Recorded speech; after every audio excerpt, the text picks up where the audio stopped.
गांधी मैदानातून बाहेर काढलेलं हे गटराचं वास्तव बघा. या ठिकाणी हा पाण्याची पाईपलाईन जी इथंच तोडलेली आहे अर्धवट, ज्यामुळे नागरिकांना पाणी येत नाही.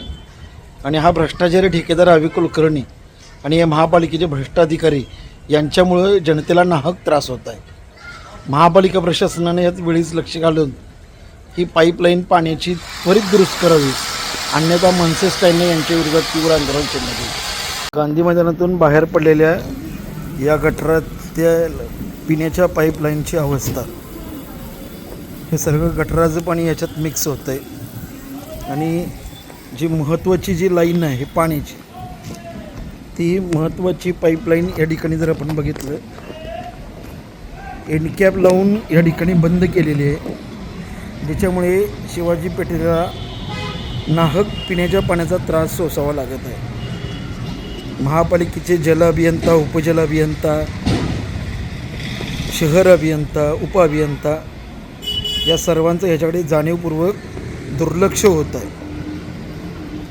एंडकॅप मारून या ठिकाणी पाणी बंद केलं आहे. या पाईपचाच पुढचा तुटलेला भागही तुम्हाला दाखवतो. हा तोडलेला पाण्याचा नळा असाच वरती टाकलेला आहे. हा साकोली कॉर्नरचा चौक, हाच तो भाग जिथे एंडकॅप मारलेला आहे. आणि ह्या इथून जर का आपण बघितलं, हा पूर्ण भाग असा जर का बघितलं तर हे तुम्हाला समोर दिसतंय बघा.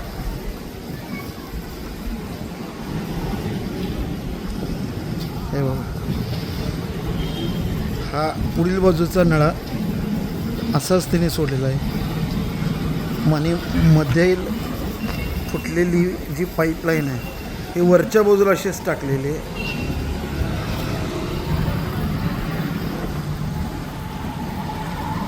हा महापालिकेचा भ्रष्ट अधिकाऱ्यावरती असणारा वरद असताचा परिणाम.